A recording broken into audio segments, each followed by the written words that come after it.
Hello, everybody. You have tuned in to the Indiana State Police Roadshow, brought to you by the Indiana State Police Alliance, Cops for Kids, a subsidiary of the Indiana State Police, and Tom Trial, our YouTube connoisseur who puts us on the YouTube site each and every week and is behind the camera. Wave, Tom. Tom's waving now. You can't see him, but he's actually waving. Right, Stephanie? That's right. I saw him wave. Yeah, Stephanie Manor from the Indiana Special Olympics. We appreciate her being here with us, a longtime friend and guest of the show, and Sergeant John Perrine, who is actually in a coma right now because John just finished up with the National Donut Day, and you're going to see this delayed, but when this was taped was actual National Donut Day, and John was an official judge for the National Donut Day. So how you feeling, buddy? I feel good. I took a bite of over 25 donuts and judged each one, and it was a lot of fun, but I'm feeling it. And it's not hitting, the coma's not hitting your head yet or anything? Or nah, I'm probably going to go home and do a lot of yard work and run for a while. And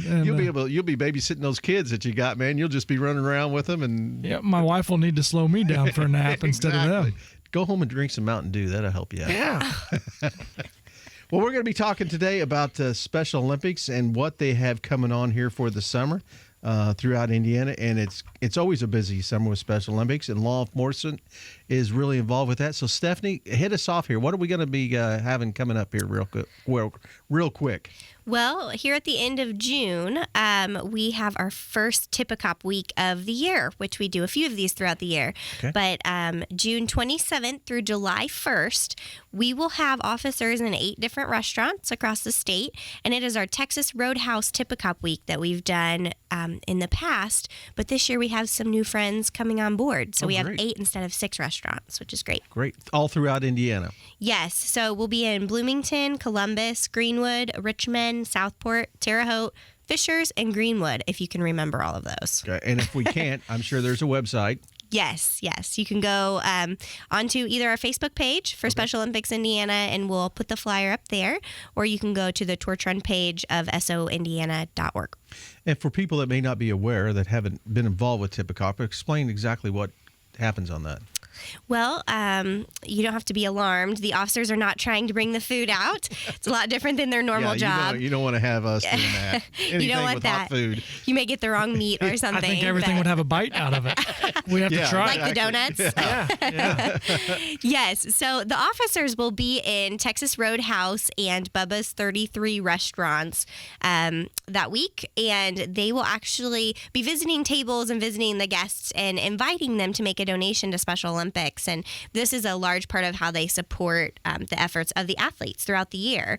And last year we raised over $40,000 doing Tip-A-Cops. And we're anticipating even more this year because we have more locations. And actually, you say officers, but many times we have civilian employees from the state police help us out. We have a lot of even firefighters, EMS, jump in with us. Right. And even more importantly, what is special about this is a lot of the athletes themselves show up for this. Yes, and I'll tell you what, I don't know who likes it more, the athletes or the officers and civilian staff, because it is great fun for everyone. Yeah, I know when I've attended and had the athletes there, it's amazing to have their interaction with the officers and with the patrons that come in to tell exactly what they do. And they've got their medals that they've won at the Special Olympics, and they're explaining exactly what they've done with those. Yes. And it's really a special time. John, you've done a couple of these. Yeah, I'll tell you, it's one of the more rewarding experiences I've participated in my career. Is you never know what to expect going into these. And a few years ago, I signed up to help out, and just meeting the athletes and really getting an understanding of how passionate, excited they are for their sport, and it just really means a lot. And I want. So Stephanie, somebody comes in and writes you a check for $100. What does that do? How does that support our athletes? Well, $100 does a lot. The athletes are never asked to pay, which you know, but some people listening to the show may not. The athletes aren't asked to pay, and some of them wouldn't be able to be involved if we didn't raise funds so that they could, because they wouldn't be able to afford to participate if we charged. So we do not, and this is a big part of how we raise the money. So $100 goes a long way, but obviously, but even $10 or $5. It all goes. Yes. The more we raise, the more we can do for the athletes, and we can bring on new sports, and we can do all of the things that grow the program throughout the years. Special Olympics started as one swimming competition in Eunice Kennedy Shriver's backyard. That's where it started. And now every state and over 47 countries have state events. They have local events. We have the athletes practice for a minimum of 8 weeks leading up to a season. They have area competitions, which are kind of like a sectional. People are more familiar with that term, but we call it area competition, that they compete in to make it to a state level. They also could go to national games or world games.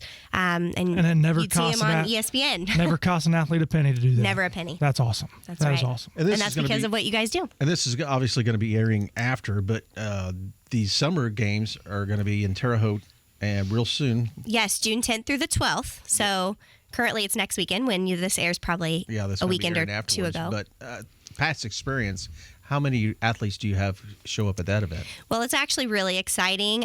This year, we have over 2,700 athletes registered, and it's the most we've ever had at the Indiana Special Olympics Summer Games. So it's really exciting. And I understand I've not been able to participate, but the opening event is just wonderful. Yes, it's very similar to what you see on TV with the Olympics. We have the athletes parade in. It takes an hour to get everyone in because each athlete comes in with their county, which is their team for all purposes of Special Olympics. They come in with their county. They have the sign. We announce them, and we have it on the Jumbotron. And, we have police officers like yourselves, and we have Knights of Columbus and sponsors and a lot of our friends of Special Olympics there to actually greet them and create a huge tunnel the size of pretty much the whole arena to welcome them in, and then a whole ceremony where we light the cauldron at the very end. How long is this event? How many days? It is 3 days. Okay. And is the public invited to this anytime? Absolutely, and encouraged to come out. We love for the public to come. Just like any sporting event, it's great fun. There's serious competition. Some folks think because it's Special Olympics, it's different, but like you said, you've talked to the athletes. You know it's not. It's very serious for our athletes, and they're going for a medal. They don't want a ribbon. They'll take it if that's what they earn, but they want a medal, and we've got some fierce competition, so it's really great fun. Now, Stephanie, if somebody can't financially support the Special Olympics, what are some things that people could do to get involved? I'll tell you what, we need coaches, we need volunteers, we need people. If people with skills are very important to our organization. For instance, one of your own troopers, Tommy Walker, is a photographer, and he comes out and he does the officer duties, but he also will take photos for us for free as a donation of his time and his efforts and his skills, and things like that are very helpful too. But coaches are huge. If you know a sport, or even if you know sports a little bit and you think, hey, I could figure bocce out. Well, the county that you live in may need a bocce ball. It's very fun. Come on, Rich. Aren't you on the bocce league? It's very fun. All right. I thought you were just messed up talking there. No, it's a real sport, bocce ball. Yeah. But, bocce is one of those things that you can be taught how to do if you're willing to be a coach. So we need volunteers all the time. And, our staff is very small. There's I think 14 of us, and we have 2,700 athletes just at summer games. We have 12,000 throughout the state. So obviously the volunteers really make it happen, and we need them to work the courts. We need them to help show people where to go off the bus. So many things, and everyone could help. Are these indoor and outdoor sports? Yes, both. So what are some of the sports besides bocce ball, which I had no idea? Which you just learned about. But Yes. what else are some of your sports that's going to be there at the summer game? We have aquatics, which is swimming. We have track and field. We have bowling, bocce ball, powerlifting, horseshoes, volleyball, cycling, and we have adaptive track and field events for folks who are in wheelchairs or folks who maybe can't get around the track. So we have some of those types of things. And are there group games? Is there softball, basketball, or is it all individual type games? Now, we have softball and basketball, but it's not at summer games. Okay. We can't fit everything at one competition, so that's actually in the fall. Okay. Yeah. Well, again, if you've never been and seen anything like this, and I think you've been to the basketball game, haven't you? Yes. Incredible. Yeah. Absolutely incredible. It's amazing, isn't it? They are. They're amazing. Oh, man. That's there. They try so hard. They never give up. It's so cool. Yeah, and you'll stick in your memory forever on what happens. Well, we're running out of time here, so let's talk a little bit more about what else you guys are going to be doing also here coming up in the summer. What else have you got coming up throughout the summer? Well, after the Tippecanoe, we'll have the Plane Pool Challenge, which is out at the Indianapolis Airport at the Postal Hub. So it's towards where we remember the prior airport space being. Right. And that's where you and 20 of your closest friends, you can pool a huge FedEx airliner. 747, isn't it? It's a Rich, 757 could you come up with now. 20 friends? I could maybe get one. You actually only need 19, so it's okay. Well, yeah. You're there. That helps, right? 19. They don't actually have to be friends. You don't even have to like them. They can be people you don't like. Just That's fine. pick strong people. Yeah. Actually, That's what you yes, want. that's the way to do it. Look for the arm muscles and go for those The folks. fast people. Yes. Who can pull hard. Yes. And they actually pull the plane. How far do they pull it? Pull it 12 feet, and it's a timed competition. So it's whoever in each category, which we have a public safety division. So see you We've guys won out that there. in the past. Yes, the think we state have- police yeah, did won win that. that a few years ago. Yeah. So, but you pull it 12 feet, and it's in the division who pulls it the fastest, and then who pulls it the fastest. Where does somebody go to get information about that if they want to sign up? Our website's soindiana.org. It has a plane pool site, but if you particularly just want to check out the plane pool, you can go to planepoolin.org, and you can check that out too. And there's a lot of things going on there. I know my wife's participated before, and there's bounce houses and other games and things going on at the site. We have a carnival. We have a car show. This year, we're excited. We're going to actually add the opportunity to play bubble soccer, which if you've never seen that, YouTube it. It looks very, very fun. I was going to say, Right if up you there with bocce ball. it's Yeah. it looks a little more intense than bocce ball. You are moving a lot more as What's it far called as Essentially, you put yourself inside what looks like a giant beach ball, and only Yes. your legs are out, and you run around and you try to play soccer, and you knock everybody over. and you try to get to the goal. It's quite entertaining. It looks. You should eat a bunch of donuts before you do that. I'm sure that. I cannot do that. Maybe you guys can. Yeah. The professional judge over here. You could do it, right? This was my first time eating donuts today, actually.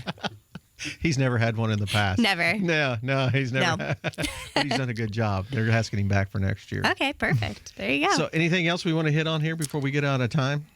No, we'd like to thank Texas Roadhouse for their support of the Tippecanoe program. We couldn't do it without them welcoming us in. And we'd like to thank the Bubba's 33 restaurants in town that are coming on board with Texas Roadhouse this year and building that program. And all of the officers who come out, there's a lead officer for each location, and they have to do the work to get people there and to get everything scheduled. But also the officers who are there working that event, even if it's just for a few hours, we couldn't do it without them. So What's name those locations again where you're going to be at? sure, we've got the Texas Roadhouses in Bloomington, Columbus, Greenwood, Richmond, Southport Road, Terre Haute. And then we've got Bubba's 33, which are in Fishers, Indiana, and Greenwood, Indiana. And I know we send out releases on when this is going to happen, but if somebody wants to find out exactly when their particular town's going to have an event, will that be on your site? Yes, we'll post the flyer. The easiest thing to do probably is just to go to our Facebook page and like Special Olympics Indiana, and you'll see the flyer there, and we'll post it with all the locations and dates. And many times, I know in the past with ours, they've had specials that night. Yeah, every Texas Roadhouse does it a little differently. They're very supportive, and a lot of times they'll send maybe even a check from the restaurant as a donation for the evening, and they'll say, "Here, we want to help out with what you guys did for the evening and support the athletes." So everyone's a little different. Sometimes it's kids' night, which we were just talking about previous to the show, and that's really fun because Texas Roadhouse is already doing things for kids' night. But then we can come in and the ever sought after police badge sticker usually comes out on those kids' nights. So there's all kinds of different things that go on. Well, great. Good deal. Well, we're down to our last minute. Let's give your website one more time so people can go to that and the dates on when the Tippecanoes are going to be. Sure. Our website is soindiana.org. So if you can check out information there on all of the things Special Olympics, including volunteering that we talked about. And June 27th through July 1st of this year, we will be at Texas Roadhouses and Bubba's 33s. And that's how many different locations? 8 locations. 8 locations throughout Indiana. So Yes. make sure you pick those up. John's about in a coma from his 25 donuts, so we're going to have to get him off the air before he falls over. Did somebody say donuts? Because I'm kind of hungry. Well, again, thank you for listening to the Indiana State Police Roadshow. We've been brought to you today by the Indiana State Police Alliance and Cops for Kids, a subsidiary of the Indiana State Police Alliance. I want to thank Stephanie Manor with Indiana Special Olympics for being here. Sergeant John Perrine from the official donut judging contest that he was in this morning, and the Indiana State Police Public Information Office. We'll catch you next week on The Roadshow. The Roadshow is out.